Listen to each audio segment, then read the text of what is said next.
I'm from LA. I work for NBC News. Okay. And our Boston affiliate, Sarah Edwards, is Okay. here. So All right, so you're her doing name's- Boston. I'm doing, no, everybody. You're doing everyone. Mine, NBC This News, is the true and everyman. Boston. And your stuff goes on the national feed also, Right, right? 'Cause right. there's a- Hi, I do know some. two shots Some. would be great. And after this, It's all we go confusing. downstairs. Okay. All right.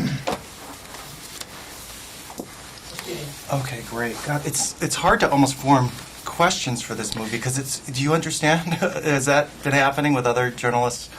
No, they've been doing pretty well, Oh, actually. well- It's the same territory, but everyone's been doing pretty well. Well, because there's so much going on. It's so subtle and yet so deep. And well, let's start with the characters. I mean, these are two. You and Diane are in the same place at the beginning. We're not going to give away what happens, but you're at the same place at the beginning. She goes somewhere with passion. You also go the same place. And then they cross, and they're back at the same place, but they're completely different than the beginning of the movie. Oh, they're much closer, much realer with each other, much more intimate, much more passionate at the end of the film. Absolutely. Love is increased Well, through yeah, the process of what happens to them. Now, obviously, they got to pay for their actions. right. That's life. Now, we all have to pay for every thought and every action, no question about it.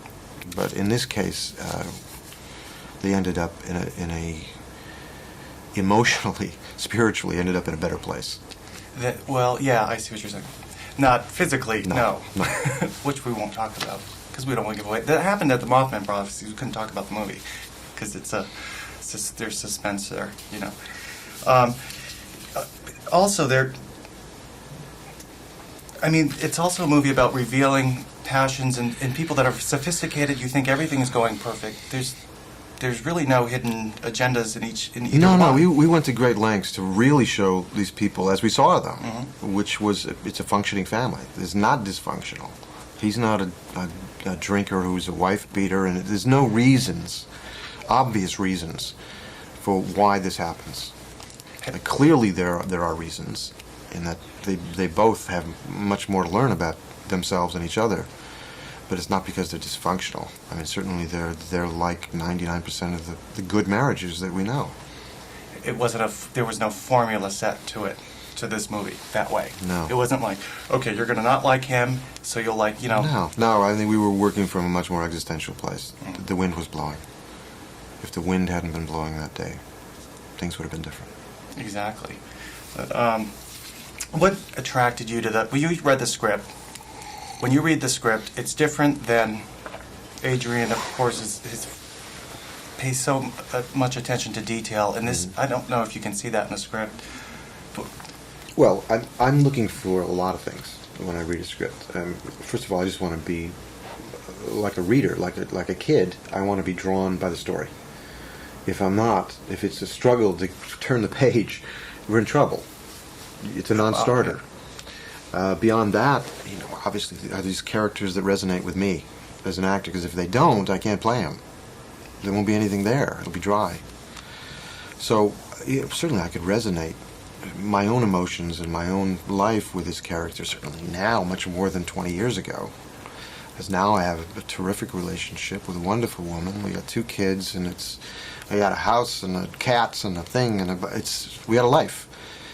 And I know what this is like to, someone's got to get up and put the kids in the school bus and take care of the dog, but I got a meeting over in a thing, and wait a minute, you forgot, and wait a minute, who's got the credit card? Who's got the key? Which car are you taking today?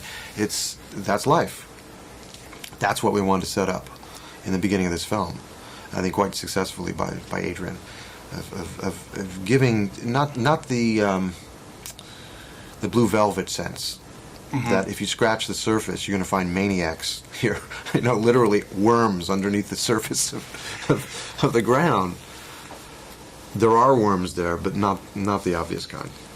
we're wrapping up. Do I have time for one more? So, because I've seen almost every one of your movies. I think I've seen them all. But you get to pull from your real life. I doubt it. Maybe not. I don't know. doubt There's it. probably one I'm missing or something. Liar. Well, I have to. It's my job. You're actually, for this character, you can pull from your real life for the beginning part of the movie, the first half of it, Yeah.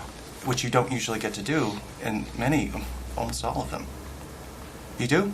I'm sorry. No, the way your life is now, you just explained your, Yeah. life. You were actually, you could pull from Right, it. I wore a lot of my own clothes in this. I came into rehearsal in the morning, and Adrian said, "That's what you're wearing." I said, "No, this is my sweatshirt." And I guess we were talking about wearing it now. That's what I want you to wear. But the color, look at this color. This weird purple. I said, "That's what I want." So Diane and I became very careful about what we wore into the first rehearsal in the morning, because that would be what we ended up wearing for the rest of the day. Interesting you want to take it. I know you're going to choke me. Thanks. Congratulations. Thanks.